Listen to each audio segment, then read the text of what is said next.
दोस्तों, अगर आप किसी बुद्धिमान व्यक्ति से पूछें कि क्या वह वास्तव में बुद्धिमान है तो वह यही कहेगा कि मैं बुद्धिमान नहीं हूँ।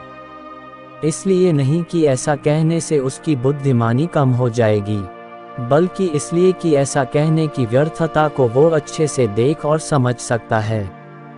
दोस्तों, इस वीडियो में गौतम बुद्ध के जीवन से जुड़ी एक प्रेरणादायक कहानी आपको बताएगी कि वास्तव में बुद्धिमान व्यक्ति कौन होता है। दोस्तों, एक नगर में एक लड़का रहा करता था। उसका दिमाग बहुत तेज था। वह किसी भी कार्य को बड़ी जल्दी और आसानी से सीख लेता था। जहां दूसरे लोगों को कोई काम सीखने में महीने या सालों लग जाते थे, वहीं पर उस लड़के को वह काम सीखने में कुछ ही दिन लगते थे। अब उस लड़के की ख्याति दूर दूर तक फैल गई थी। उसके बारे में ये कहा जाने लगा कि नगर में उस जैसा बुद्धिमान व्यक्ति कोई और नहीं है। लेकिन वह लड़का कहीं न कहीं जानता था कि वह अंदर से क्या है, क्योंकि हर व्यक्ति यह कहीं न कहीं जानता है कि वह भीतर से क्या है, चाहे वह व्यक्ति बाहर से कुछ भी दिखाए। वह लड़का भी अंदर से तो परेशान था, लेकिन वह अपने अहंकार से अपनी परेशानियों को ढकना चाहता था। दोस्तों, ज़्यादातर लोग ऐसा ही करते हैं और इसी को शो ऑफ कहते हैं। वह लड़का अपनी प्रसिद्धि बढ़ाने के लिए तरह तरह के काम सीख रहा था।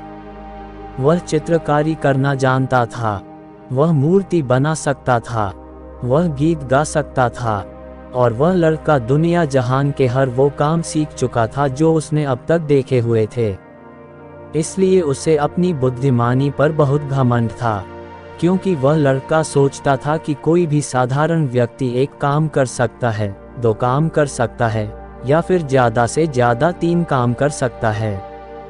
लेकिन वह तो सैकड़ों काम कर सकता था, और वो भी बहुत अच्छे से कर सकता था।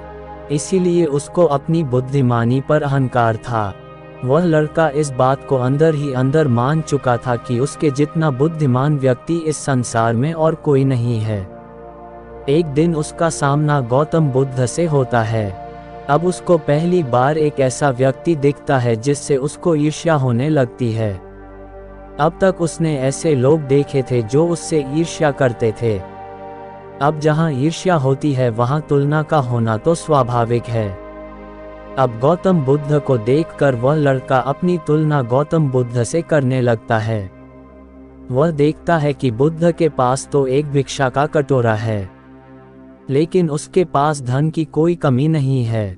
बुद्ध के वस्त्र तो साधारण से हैं, लेकिन उसके वस्त्र तो बहुत कीमती हैं। बुद्ध तो जमीन पर नंगे पैर चलते हैं, लेकिन वह नंगे पैर नहीं चलता। इसी तरह से वह लड़का अनेकों तरीकों से अपनी तुलना बुद्ध से करने लगता है, परंतु हर तुलना के बाद वह यही पाता है कि उसकी ईर्ष्या बुद्ध के प्रति 1% भी कम नहीं होती। वह लड़का मन ही मन सोचता है कि मैं इस भिक्षु से अपनी तुलना क्यों कर रहा हूँ, जबकि मेरा जीवन इनसे कई गुना ज़्यादा बेहतर है। अब वह लड़का सोचता है कि लोग भी बुद्ध का सम्मान कर रहे हैं। आखिर इनके भीतर ऐसा क्या है जो मुझ में नहीं है, जिसके कारण मेरे मन में इनके प्रति ईर्ष्या है। बहुत देर तक अपने मन में उलझे रहने के बाद उसने आखिरकार तय किया कि वह बुद्ध के पास जाएगा और उनसे पूछेगा कि उनकी उपलब्धि क्या है। अब वह लड़का अपने सेवकों के साथ बुद्ध के पास जाता है और उनसे कहता है कि मैं इस इलाके का सबसे बुद्धिमान व्यक्ति हूँ, और आप अपने आसपास जो भी देख रहे हैं, मैं वो सब करना जानता हूँ। किसी भी कार्य को करने में मुझे बहुत ही कम समय लगता है। अब वह लड़का बुद्ध से कहता है कि सभी लोग मेरा सम्मान करते हैं, लेकिन इन सब के बाद भी मेरे हृदय में आपके लिए ईर्ष्या है। मैं ये जानना चाहता हूँ कि आपकी उपलब्धि क्या है। ये सभी लोग आपका इतना आदर सम्मान क्यों कर रहे हैं। उसके बाद बुद्ध कहते हैं कि वैसे तो मेरी कोई उपलब्धि नहीं है, परंतु तुम कह सकते हो कि मेरी एक उपलब्धि है। अब वह लड़का पूछता है कि क्या मैं जान सकता हूँ। तो फिर बुद्ध उससे कहते हैं कि मेरी एक उपलब्धि है कि मैं सभी उपलब्धियों को छोड़ चुका हूँ। वह लड़का पूछता है कि मतलब मैं कुछ समझा नहीं। अब बुद्ध उस लड़के से पूछते हैं कि क्या तुम्हें प्रशंसा अच्छी लगती है। वह लड़का कहता है कि प्रशंसा तो सभी को अच्छी लगती है। उसके बाद बुद्ध पूछते हैं कि क्या तुम्हें निंदा अच्छी लगती है। तो वह लड़का कहता है कि भला इस दुनिया में कौन है जिसे अपनी निंदा अच्छी लगेगी। उसके बाद बुद्ध कहते हैं कि जो तुम्हें अच्छा लगता है और जो तुम्हें बुरा लगता है, मैं इन दोनों से भी ऊपर उठ चुका हूँ। ना मुझे अपनी निंदा सताती है और ना ही मुझे अपनी प्रशंसा प्रसन्न करती है। बस यही अंतर है तुम में और मुझ में। और उसके बाद वह लड़का बुद्ध से पूछता है परंतु ये कैसे संभव है। बुद्ध मुस्कुराते हैं और उस लड़के से कहते हैं कि तुमने सैकड़ों काम सीखे लेकिन एक सबसे जरूरी काम को सीखना तुम भूल गए। वह लड़का बुद्ध से पूछता है कि कौन सा जरूरी काम। अब बुद्ध कहते हैं क्या मन को नियंत्रित करना तुम्हें आता है। बुद्ध की यह बात सुनकर वह लड़का समझ जाता है कि ईर्ष्या का यही कारण था।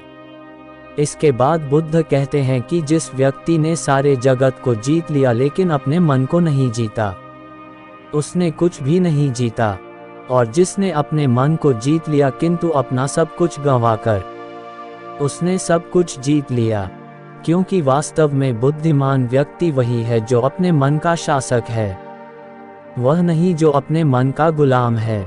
गौतम बुद्ध के इन शब्दों को सुनकर उस लड़के का अहंकार टूट जाता है और वह लड़का बुद्ध से कहता है कि क्या आप मुझे अपने मन को जीतना सिखा सकते हैं। बुद्ध कहते हैं कि अवश्य सिखाएंगे, परंतु मैं तुम्हारी सारी उपलब्धियां छीन लूंगा। फिर उसके बाद वह लड़का बुद्ध से कहता है कि मैं तैयार हूं। दोस्तों, उस दिन से वह लड़का ध्यान करना शुरू कर देता है, क्योंकि ध्यान ही वह तरीका है जिससे आप अपने मन को वश में कर सकते हैं।